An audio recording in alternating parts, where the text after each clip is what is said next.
Hello, everyone. Welcome to our professional development session for the Earth Day Build Challenge with Minecraft Education. In this session, we're going to be going over everything you need to know to be prepared for this build challenge. Before we move forward and introduce ourselves, I would like to point out to everyone that there is a link on the slide. We'll be bringing it back periodically that has the link to where you can download this slide deck. We really encourage that you do so because there's a lot of really useful links.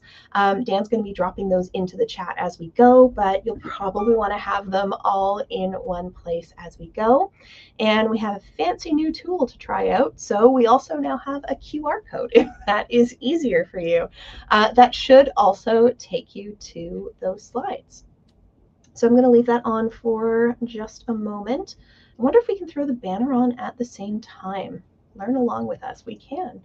All right. So welcome, everyone. My name is Sarah. I am a part of the Logix Academy Extended team. I do a lot of work with Minecraft. When I am not working with Minecraft, I build programs for the Royal Ontario Museum here in Toronto, including the world that we are going to be showing you today. And Dan, do you want to introduce yourself? Thanks, Sarah. Hi, everyone. My name is Dan Noble. I'm a Minecraft education consultant and developer. So that basically means I just do Minecraft stuff and building Minecraft stuff all day long. So it's pretty cool. And I'm located in Dumfries, Scotland. All right. We want to say, as we get into things, a huge thank you to Minecraft Education for making these sessions available to teachers and students, and also for letting us use this world for the Build Challenge. I am so excited about it. And again, just a reminder that you can get the slide deck for anyone who has joined a little bit later at bit.ly/logix in capitals hyphen Earth Day PD. Those capitals are important. Okay, so just to give a little bit of an overview of what we are going to be doing today, we're going to introduce the world a little bit. I'm going to introduce everyone to the teacher site, which is the everything that you could possibly need for this program, where all of that lives. We're going to go over a little bit of an overview of how the world works. We'll talk about a few differentiation strategies that you may choose to use. We're going to give a walkthrough of what the build challenge is and what we're going to be doing for that, as well as giving you a few tips for during and after the online lesson with me and Dan that you can do with your students. Before we begin, if you want to open up that chat and let us know how familiar you are with Minecraft, especially Minecraft Education. So if you are on a scale of 1 to 5, 0 would be you've never heard of Minecraft before. 5 would be you could be running this session. I figure most people are going to be somewhere in between. While you are doing that, we'll give you a little bit of time to get your answers in. Dan, where are you on the scale? Oh, well, I used to think I was a 5, but then I met you. So lots of people and lots of educators. It's all just a journey. We're all sharing constantly. So I'm always learning new things. So I've dialed myself back to a 4.5 permanently because I know there's just more I'm going to learn at some point in the future. So what about you, Sarah? Where do you think you are? Probably the same. The thing that I find the coolest about Minecraft is that there is a very low bar to entry. It is very easy to get up and running, but it is a well that is so deep. There are so many things to learn. And again, every time I think I know everything there is to know, somebody opens up an entire new pathway of things to learn. Okay, so looks like we've got a lot of 3s and 4s. Thank you, Brian, for putting that in. I can also hear on my monitor, so I'm afraid that's part of Grizzle Barrios' end of things, but hopefully they'll be able to access the recording in the playback and be able to hear it there if they can't get it fixed right away. All right, so a little bit about the sustainable style world before we really dive in. So this world was created for the Royal Ontario Museum. It was inspired by an art exhibition called Lifers by a local artist named Noelle Hamlin. What she does is goes around and finds life jackets that have washed up on the shores of lakes, and then finds thrifted clothing and tailors it to the life jacket. This exhibition has a huge focus on sustainability with an emphasis on the fashion industry, and it was really designed to provoke a lot of questions in students about how the choices we make about our clothing impact the environment. A lot of questions about, as sea levels rise, where are we in the metaphysical lifeboat?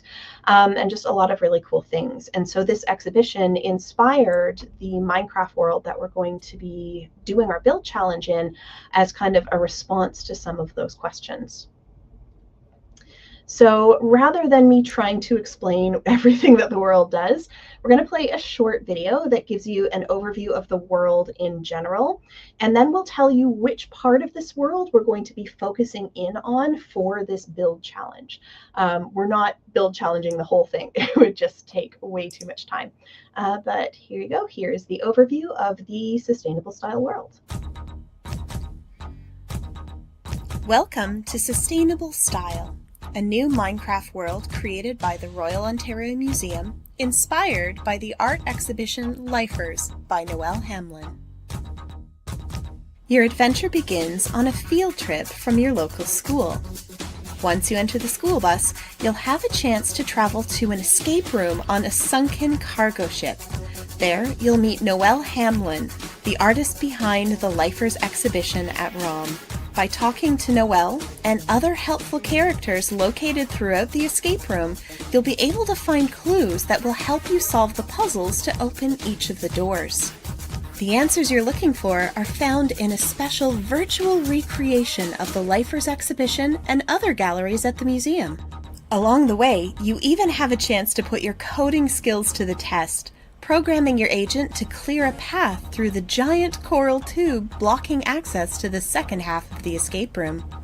Once you've solved all the puzzles and made your way through all 4 sections of the escape room, it's time to teleport back to your hometown to start Phase 2. In the second part of our adventure, you can choose to complete a number of different activities, from art, music, and drama to math, writing, and science. All of them give you valuable information that you'll need for our final activity, where you become an urban planner, and your job is to transform the school or even the whole community into a more sustainable place to live.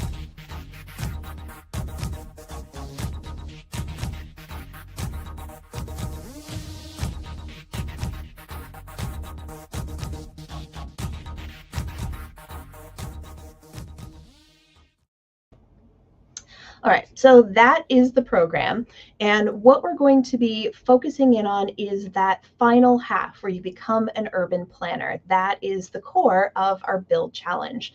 So now we're going to show you where all of the supporting information is for this. None of this is mandatory. You do not have to use all of this. You can just show up for the build challenge with me and Dan in our live lesson, and that is enough. But I know a lot of teachers like to have that extra information. So this is where all of that is, because it does exist to support the lesson. So right now, I have just gone to education.minecraft.net. The link is also in the slide deck, and Dan, if you can drop that into the chat if you haven't yet, that is coming for you as well. It's easy enough to find if you go to education.minecraft.net. I am just going to search for sustainable style, and it should pop up the lesson page. I hope. It's been a while since I searched for this. Where did it go? Oh, maybe I have to go to the actual lessons. Explore lesson library. Let's try it this way. Sustainable style.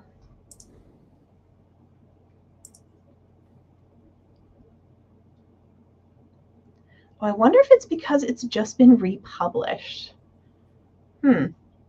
So this is a problem I have never run into before. But Dan, are you able to grab that link from the slide deck?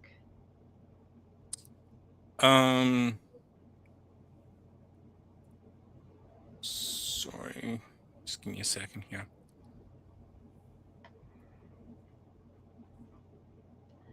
Can you bring the slide deck back up? See that link? Yeah, it is here. So education.minecraft.net. Yeah. Lessons. Okay, I can read it. Yeah, Minecraft. There it is. Okay. I wonder if it's because it was just republished. It is now out of their search queue. I will bring that up with them. All right. But where we're going to go is once you have gone there, and again, I hope everyone has grabbed that copy of the slide deck because the link is in there for you, and it's probably a lot easier just to click on it. But what I wanted to point out is the teacher support site. There is some other really valuable links here. We can kind of come back to that at the end. And let me just let me go back to my screen. There we go. So here is the teacher support site that I have just clicked on. So on our teacher site, we have a whole bunch of really, really useful information. But what I wanted to point out is the activities. So the activities are how we ended up trying to make this a modular program. Our first world that we did for the museum was designed to be very linear. It came out during lockdown, and it was designed to be something that kids could immerse themselves in all day. In response to a lot of the feedback, we made this one so that you can scale it up or down to be as broad or as narrow as you want it to be. So it was designed to be modular. There's two parts. There is the investigation and research, which was talked about in the video, which is part one, which is that escape room. We're skipping that for the build challenge and going straight to part two, which is the application and knowledge building. And as I mentioned, there are these optional activities. So if you find that your students are really into it, you may choose to go into some of those. But what we are going to be focusing on, so let me just hop back over so I can show you where those are. Again, that is in the more activities section. So this is the list of all of the smaller activities that lead up to the culminating activity, which is what we are doing for the program. So that is sustainable school or sustainable community. And part of the reason why I wanted to make sure that you know this is here is because if you are someone that would find this helpful, it does actually have a supporting worksheet that helps kind of structure the brainstorming if you want to, after the live lesson, do that with your students for the build challenge itself. So there's all kinds of additional resources for you here on the teacher support site, as well as a lot of kind of teacher notes and solutions to things. So it's an important resource. Thank you, Dan, for posting that in the YouTube chat. And we just wanted to make sure that you know that it was there. So again, we are focusing in on that culminating activity. So that activity itself is also designed to be adaptable and scalable. You can do it with the leading activities or without. It can be done as individual, small group, or full class.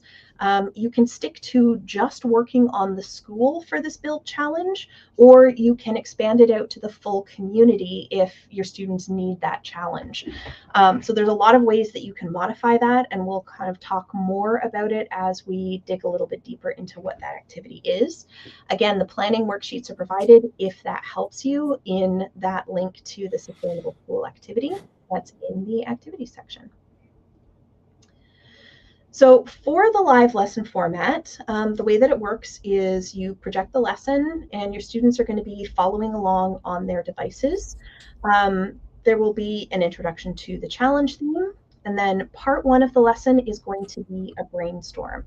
So we'll show you what this looks like in just a minute, but we'll be taking the students on a guided exploration of the world, and they can use the communication form that we'll provide at bit.ly/logicsmc form. We will give you the link on the day, and that's just I think it's a Google form now. And it's just a form that students can use to put in their questions or their answers. So as we go through and talk to some of the characters in the world to get inspiration, your students can tell us what their ideas are going to be for sustainable solutions for this town. Then once we've done that brainstorming for a little while, we're going to choose some ideas from that brainstorm. We'll be collecting them on a board inside the world, and we're going to do little demos on how students might choose to bring those ideas to life. So if students are newer to Minecraft and they're not sure how they would build a windmill, we'll demonstrate that. And then we might demonstrate how you can use code to make the windmill building a little bit easier for those kind of more advanced students. So your students can follow along with that, and they can ask questions, they can try out some things, but the worlds that they're going to be in for this are not necessarily going to be the final world for the build challenge. We'll discuss that a little bit more about kind of the format of what that's going to look like. And really important thing to note, it is not a block by block build along. We're not expecting your students to put down the exact same blocks that we are. What we're really doing is giving them ideas and inspiration for how they might choose to bring these ideas to life. We're not doing the build challenge for them. So we very intentionally are not going to really finish anything. We're just going to kind of give them some ideas to get them started, especially for the newer students who aren't necessarily sure how these blocks might go together yet. Okay. So we're going to do our little demo, because one really important thing that they are going to have to know, because we are skipping part one and we're not going on the escape room, it's really important to know how to get off the bus. So we're going to demo that for you now. And then I am going to show you a couple things that we're going to do in the live lesson so that you know what your students are going to be doing as well. So let's switch over into Minecraft. Let me scoot us down a little bit. I think this is the one. Yep. So it's a bit easier to see. So to find the world, we go into the library. So from the beginning, we go play, we go library, and we search the library for the word style. It's the easiest way to find this world. I apologize for the very angry cat that has decided to voice his displeasure. All right, so there is our world, Museum Minecraft Sustainable Style. So I'll show that one more time, just in case you need it. Play, library, search for style, and it's the first one that comes up. Click on that, and we go to create world. So that's going to load us in, and we start off on the bus. Because again, if you're doing the full program, which at the museum in the guided program usually takes about a month, you would go on the field trip first, and you would go a lot more in depth to things. But if we talk to teacher Sarah on the bus, this is in your slides as well, so it is there for you as if you need a reminder. You're going to click on no field trip. That's how you unlock the bus. Because what we didn't want is for people who are doing the full program to have the students escape the bus right away and go wandering off and getting lost before they actually do the research part. So if we click on no field trip, it releases the locks and you can get off the bus. And that's really the only complex technical part. Everything else is fairly straightforward, and we will talk the students through it. But from here is our world. And again, what we're going to be doing in that first little bit, Dan and I will be in the world together, and we will bring the students over to the information booth, which is right over here. That's what has the teleports to all of the individual activities. We're going to talk to our friend here to put ourselves into build mode. Dan's going to throw down a board here, and we're going to start collecting your students' ideas for how we can make the town more sustainable on the board that we're going to put right here. We will guide the students to a couple of places where we can talk to characters to get some inspiration. For example, if we talk to the grocer tells us that, yes, food prices are really high, but no one produces any food on this island, so all our food has to come into by plane or boat. The grocer's not happy about how much that costs or how much fuel it uses, but if the prices aren't where they are, you'll go out of business, and then where does the food come on the island? So hopefully that's going to give students some ideas about a change we can make to the town that is going to make it more sustainable. And there's a few other characters that we're going to talk to in the town to get those ideas in that and that inspiration. And then what we will do is go to that board where we have been collecting their answers from the form, and then we're going to demonstrate some potential ways that you could start to bring those to life. So Dan and I will be in the world building together. We'll probably have different takes on how to do it. We'll probably be going off and building different things and kind of explaining the thought behind it and different ways that students can approach that problem. So after that live lesson, that's where it gets really exciting. So you can prepare for it. Again, you don't have to. Things that we do recommend are, number one, making sure Minecraft Education is installed on your student devices. This is something that will usually trip up one person. Minecraft is not available online. You do have to download it onto the device first. Make sure that your students can log in and that there aren't any issues with your firewall and that everything that has been whitelisted is done. And you may want to have them download the world ahead of time. It's not the biggest Minecraft world. It's not the smallest Minecraft world. But one of the things that we find is that when everyone is trying to download everything at the same time, it can bottleneck your Wi-Fi and it can take a little bit of time. So I see the question from Brandon, does it need to be done live or can students do this at a later date? It is absolutely possible to do it at a later date. So one of the things we love about doing lessons through the same format that we're doing with you, except the chat will be off and they'll have that form to communicate with us instead, is that you can pause it if you need more time to do something. You can rewind it if you miss something, and you can absolutely come on another day. There are some deadlines, so we will go over when those are, but it is entirely possible. If you can't do it live, you can register and just watch the recording. It's going to be exactly the same link.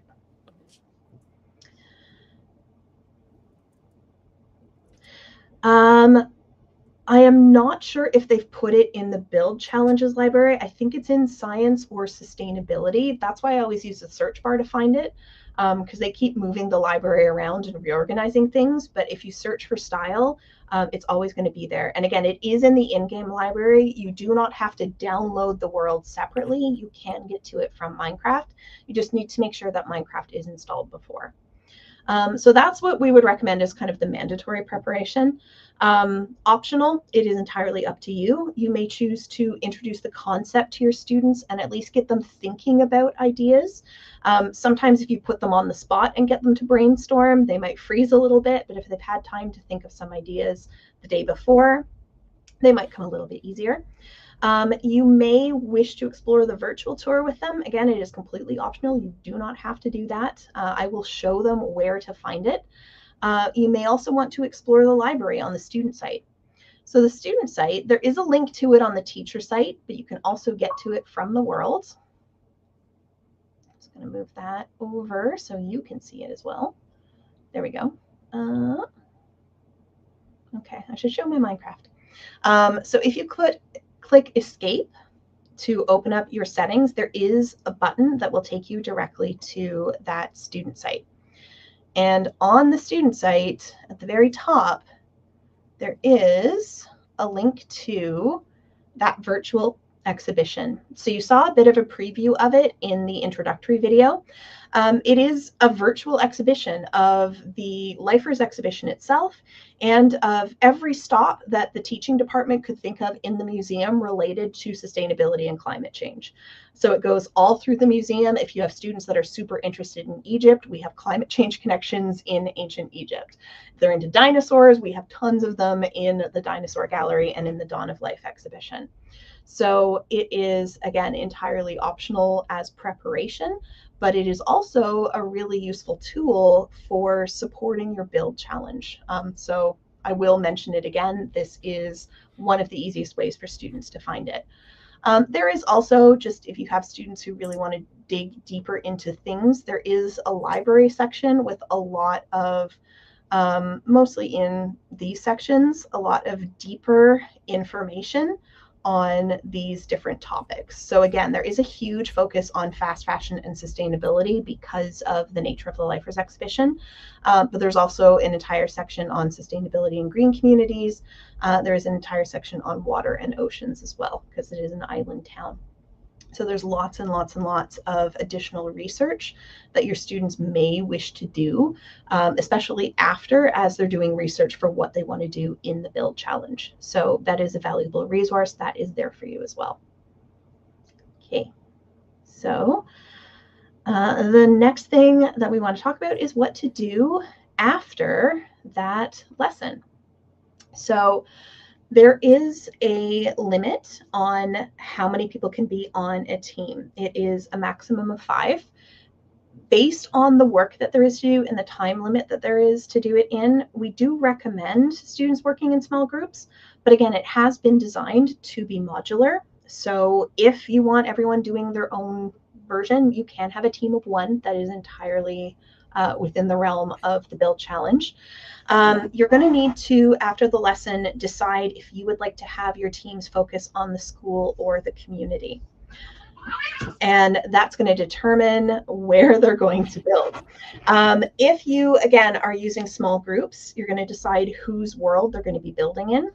Which is why it doesn't really matter if someone isn't able to complete a build during the live lesson, because they are going to be focusing in on one of their worlds to host if you're doing it in small groups, which is the recommended format. But if you wanted to have all of your class in a world that you are hosting, you might break your class up into teams and have each team focus in on a specific area of the town. Because we have a lot of time, we will go back and we'll show you kind of the different areas of the town that you may wish to have them kind of focus in on and explore. Now, this is the important part for the Build Challenge. You're going to need to record a tour highlighting their sustainable builds. And that tour can be 2 minutes maximum. And because of the nature of the submissions form, which we'll get to on the next slide, they will have to be uploaded to YouTube. You will have to submit a YouTube link. If you cannot do that, you may want to reach out to Logix and see if there's an alternative way, but that's the easiest way to be able to distribute all of the submissions to the judges, is to just have a YouTube link for it. And the deadline is May 6th. So in terms of if you're watching it later, in terms of when you're going to stop building and start recording, you want to keep that deadline in mind. I know my students take a long time to do their recordings, so be sure you leave yourself enough time to get that in and get that done.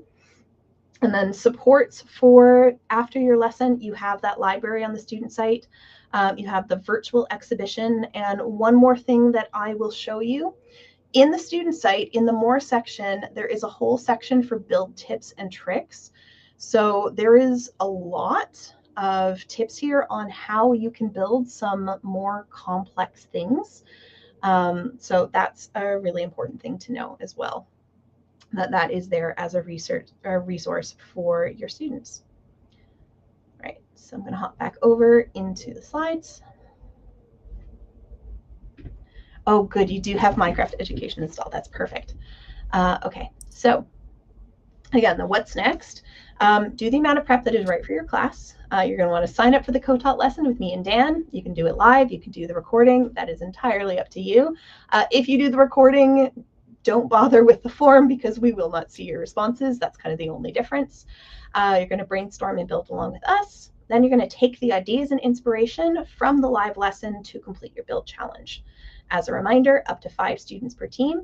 You're going to use the form linked in the follow-up email that you will get after this session, and that's going to have the link to submit your YouTube links. So again, it's maximum of 2 minutes for each video for each team. It has to be submitted by May 6th. 5 teams are going to win a Minecraft prize pack. So we've been told each pack is a little bit different. There are 25 things in the prize pack. Could be hats, could be shirts, could be water bottles, a lot of Minecraft swag. So there should be 5 things per team member if you have a team of 5. And we have just been notified that there is going to be a winner showcase on May 15th that you can sign up for as well. So that is the important things to know about getting ready for this build challenge. So that is really about all that we have prepared to show you. So that is all the information you're going to need for this build challenge. So we can take questions now, and I'm also going to, while those questions are coming in, I am going to switch back over to Minecraft so I can show you the different areas of the world in case you choose that option of doing the full community. You know kind of where those different entry points for that community are. So let me switch back over to Minecraft. There we go. All right, so some important things to know. The school, again, you could limit the build challenge just to the school. It is enormous for exactly that reason. When I built it, there we go. The walls are hollow, and there is a Minecraft character-sized space in between the floors. And that was done deliberately so that students who are so inclined can actually do any kind of redstone wiring or customization they want to do in that world. One of the things that Minecraft has is these things called daylight sensors. So these will actually act like solar panels, and you can use, your students will know this for sure, at least one person in the class is going to know how to do this. They can use basically the Minecraft version of electricity and wiring to power lights that they can put in the classrooms. So that's, the school has been designed deliberately that way so they can get in between the walls and in between the floors and put in a lot of their sustainable ideas there. And again, the school is quite large. So if you did want to restrict it to just the school, there are a lot of things you can do. You can add that solar powered lighting. You can add gardens to the school. One of the ideas that comes up a lot from that grocer as inspiration is a community garden. And most times students will put it here, but there is also a lot of space around the school if they want to connect it to the school as well. Or maybe the school has its own designated garden, and the cafeteria should be right here. Sarah, there's a couple of questions in the stream. Okay, so you could even put a door out to the gardens here. All right. Okay, you will not need to use coding to complete this challenge at all. One of the things that we may demonstrate is how students might choose to use code to do the windmills. And I am planning on recording that video this week and adding it to the build tips section of the student site, but it is absolutely not mandatory. You can still build it by hand. The coding mentioned in the video is for the escape room. It's not actually in this part of the world, so you don't need to worry about it unless you're choosing to take the students through the escape room later. So yeah, we'll give you a little bit of an intro to coding probably in the live lesson, but it is absolutely not necessary. If you are not going to do the full build challenge, I would say it is still valuable to do the live lesson. You can, again, you can do as much or as little with the lesson as you would like. But anything that gets students really starting to think about their impact on the environment, how they can make the town more sustainable. One of the things that we include in the brainstorming also is accessibility. And that is one of the things that the judges are going to be looking for. It's part of the criteria. It's on the Logic site about this lesson series, the full criteria. But I think they're being judged on sustainability, accessibility, creativity and innovation in their builds. And I think there's one more. I think it's critical thinking and problem solving. But accessibility is a huge part of it. So anytime you get students also thinking about accessibility and making everyone in the community able to access these spaces is something that I think is really important. So again, I've had students add ramps to the school. I've had students add elevators to the school. I deliberately didn't include it in the build specifically because of that. There's stairs in the school, but no elevator yet. So that is, again, something that you can do just as a one-day activity with them. You do not have to do the full build challenge. Okay. All right, I'll show you a couple more things. Dan, please flag any other questions that come in. One of the things we will probably touch on, because I've never done anything with this world and not have community gardens come up, is point out that over here, you have Leslie, who is modeled after the manager of Indigenous Learning and Programs at the museum, who teaches us about the Three Sisters, which are custom ads for this game that were borrowed from Manitoba Key, which is another fantastic Minecraft world, and modified a little bit. So you can add those to your garden. So we'll probably talk about that during the lesson. And one of the other things that often comes up is green power. So a lot of times in these lessons, we convert the buses to e-buses. We add electric charging stations for the buses. Over in this direction, anytime you see a bus, that's actually the fast transit system around the world. So you can go onto any bus and teleport to any other bus. This is the power plant. So the characters around the world will often talk about the fact that the town is powered by coal, and a lot of the residents don't like that. So that's inspiration for changing the power system for the town. And your students are free to knock this down and build something new. So in the current version, coal is burning down here. It's heating the water in the boiler. It's converting it into steam that is going in the turbine room. And if we flip the switch, turbines will go on. So that's how our power plant currently works. But again, one of the things we will probably demo during the lesson for ideas and inspiration is that behind the power plant, there is a geothermal vent with superheated water, and your students could choose to convert this power plant into a geothermal plant. Some questions there in the stream, Sarah. All right, so the live lesson is on Earth Day. It's on the 22nd at 1 p.m. And Brian, yes, dedicated servers could definitely be useful. It is possible in Minecraft Education now. It's just way You're going to need your IT department to spin that up for you. Yep. What I've done with my students is I have actually had them set up a shared cloud drive, and every time they finish the world, they have to export a copy to the cloud drive so that anyone can access it. So if the kid who's hosting is absent the next day, they still have access to the world. And we will show you how to do that.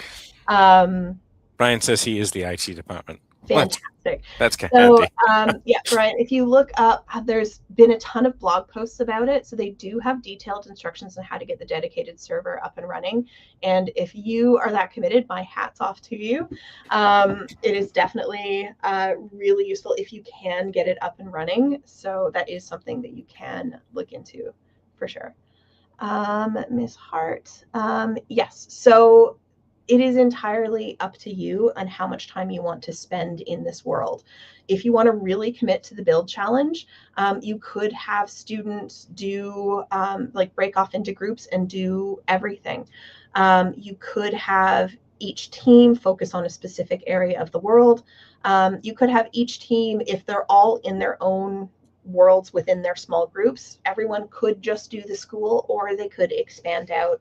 It's really going to depend on how much time you want to devote to this. And the rubric does not include scale. So there's nothing in the rubric for you did the whole town. It's really what is going to be best for you, your students, to be able to implement their ideas in a way that is complete and robust and detailed, and be able to explain the changes they made. So if you have a class, for example, that's really experienced with Minecraft, that have tons and tons of ideas for what they want to do, you may have them do the whole town and include that in their video. If you have a class that is newer, you may want to focus in on just one part. It doesn't have to be the school either. If you have a class that wants to do one thing but is really super keen on revamping the town's power supply and adding a windmill farm. You can just do that. So it is, again, it's designed to be, it's not locked in. It is entirely customizable for what is going to be best for your class. Okay, another couple things that I can point out. There is the Marine Research Lab over there.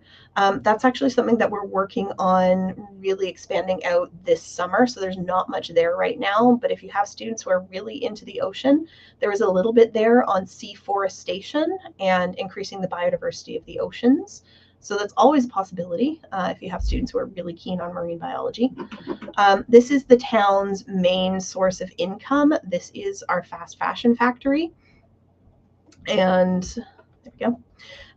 If you talk to the characters here, they talk about how they don't like the quality of clothes they're producing and the materials that they're using. And if only someone could come up with a better way to make our living with fashion. So that's another thing that your students may choose to focus on if this is something that they're interested in. So I have had students.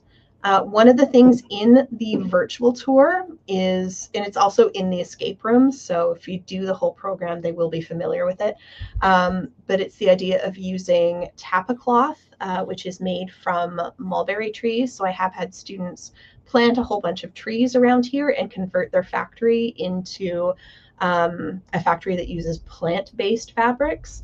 I've also had students expand some of the land close by and make sheep farms so that they can change over into wool. I've even had one class change the really sad break room because there's a little element of everyone in the factory is not really satisfied with the factory conditions. And I've had them turn the sad break room into an education center where the workers can upskill and learn these new technologies. So they can get really, really creative with it. And again, nothing is locked.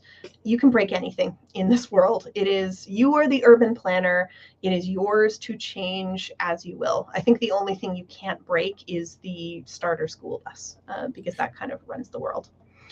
So Ms. Hart asks, do we need to register for the live lesson also, or is it a different link than registering for this workshop? That is a very good question. I believe all of the links are on the same page. But again, you will be getting a follow-up email, which should have all of the links that you need. It would really surprise me if it doesn't include a link to register for the live session. And at the very end of our slide deck, we will have a link to Logix Academy and to their contact email. So if you don't get that in the follow-up email and you're not sure where to go to register, you can go there. I know there is one page that kind of has all of the information for everything. Actually, let me see. And we've got another question. What age groups do you recommend for this? Pretty much any. This has been designed for grades 3 to 12 for the Ontario curriculum. I tend to recommend grades 4 to 8, especially for a build challenge like this one. But sorry, I'm just multitasking and looking for that link to the main site. I know somebody sent it to me and I cannot find where they sent it to me, as is always the way. All right. But yeah, so 4 to 8 is kind of the target grades, but again, it is designed to be scalable. One of the things we're really big fans of at the museum is things that scale in the answer and not the question. So how do you make the town more sustainable is absolutely something that a student in grade 4 can think of. It's also absolutely something that a student in grade 12 would probably have a lot of ideas about. So there's a lot of range in who can approach this challenge. Again, what is going to change is the complexity of their answer, really. Thank you, Dan. Yeah, so you can download the slide deck from that link that is on the screen right now. And let me throw the QR code back up. There you go. If that is easier for you, we also have a new widget that lets us put QR codes up that we are very fond of. So it is great to be able to use it. But yeah, you can get the slide decks from there that has all of the relevant links in it. And one of the things that I will do is if you give me 5 minutes after the session ends before you go and download the slides, or if you want to re-download them, I will add the link to that page once I find it back into the slide deck so that you have it.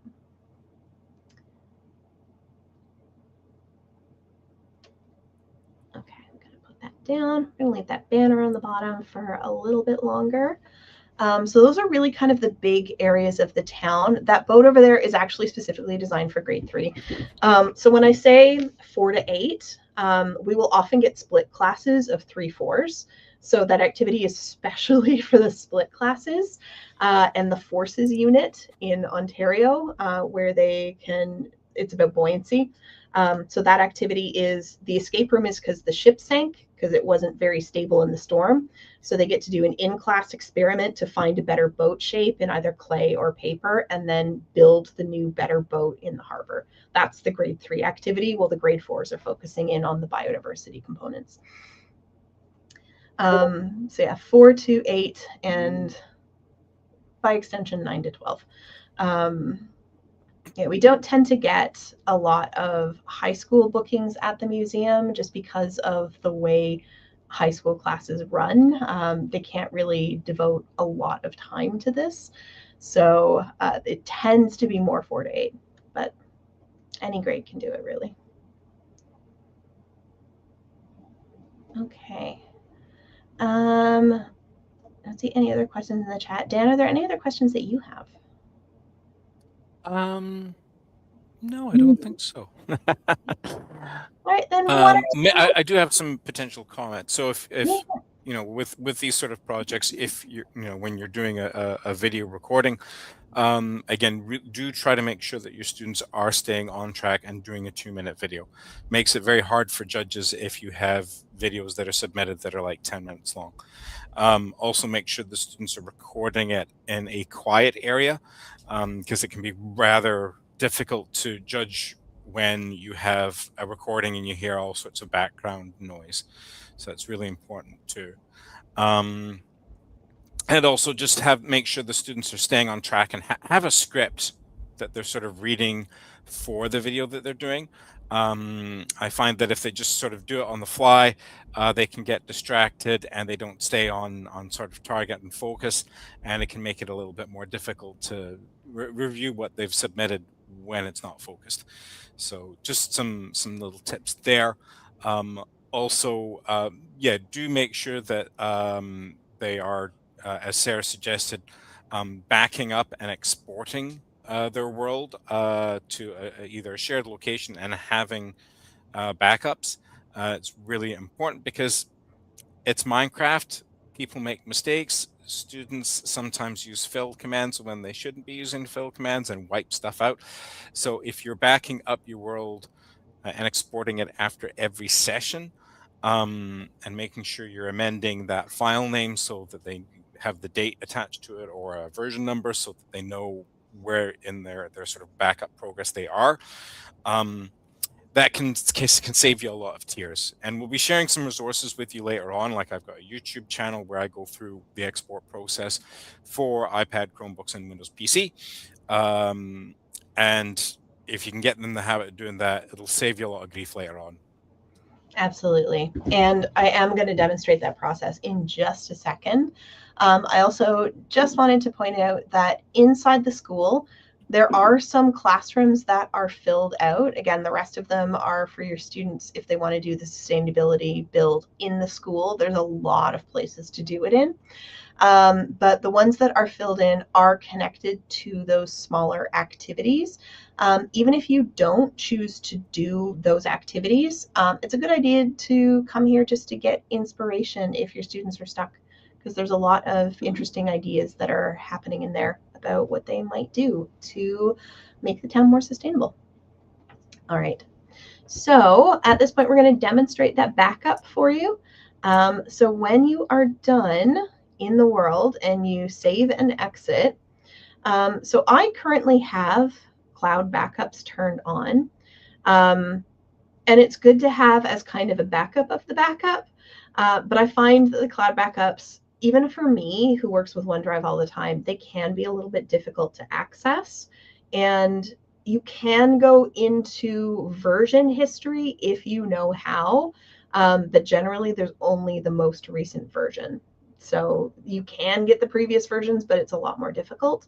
It is actually sometimes easier just to do it manually. So once you have exited the world, your world will live in My Worlds once you've gotten it the first time. So all of the worlds with progress in them are in here. And if we go into that world, if we click on it, rather than going into play, which is what I would do to go back into the world, I can go to the Manage button and I can choose to export the world. That will let me save it. And again, I always encourage students to add their name and the date. That helps keep track of whose world it is and when it was most recently saved so that they know which the most recent version is. And then again, I would save this to a cloud drive. If you save it to the device, the other students who are working may not be able to get there if Braden has the flu and can't come into school. Whereas if it's in a shared drive, anyone can go and access the most recent version of the world. And again, if Alina is doing some coding and accidentally erases half the world, you've got the backups that you can go back to and everyone has access to that. So really, really highly recommend getting into the habit of doing that. Even though Minecraft saves a backup, it's just sometimes easier to find those. If you do need to use one of your backups, you can use the import button to find that file where it's saved and load it back in.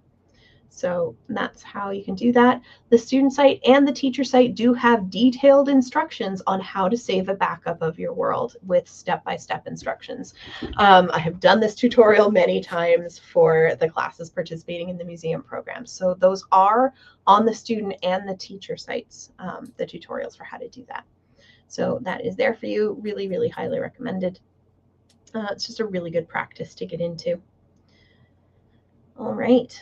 So to round things out, we have, as Dan mentioned, YouTube channels. So we started creating videos because we noticed there were a lot of really great YouTube tutorials out there, but very few things that were specifically Minecraft education focused. So we started filling in videos on stuff we wish people had taught us when we got started. And then we both have websites as well. Mine is just getting up and running. Dan's has been up a little bit longer than mine, where we're starting to archive all of the resources and supports that we have for teachers who are doing Minecraft education. So those are just some additional resources for you if you are interested or wanted to do more with Minecraft. So again, the deadline is May 6th. The winner's showcase is May 15th. I will go in and edit that slide deck at that link as soon as we finish with you so that I add that link to the information for the whole program, which includes the criteria that are going to be on the judges rubric. So I will add that to this page in the slide deck. So if you go and you refresh and you see that, you know you have the most recent version. All right, and that is about all that we have to share with you. Any final questions before we wrap things up for today?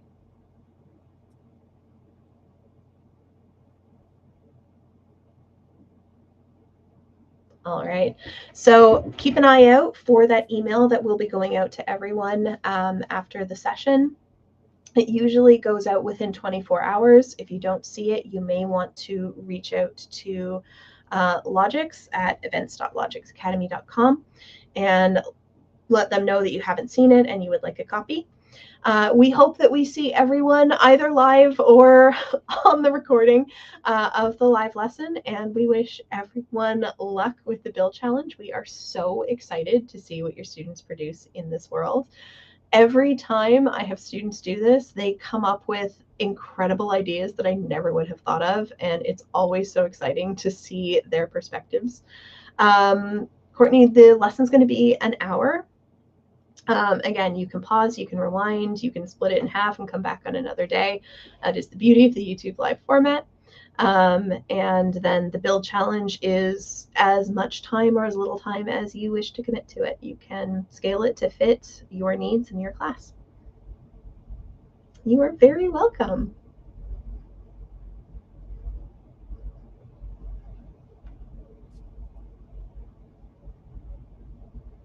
All right, looks like there are no more questions, so we are going to wrap things up. Thank you so much for sharing your evening with us, everyone, and we will hopefully see you on Wednesday. Bye. Cheerio.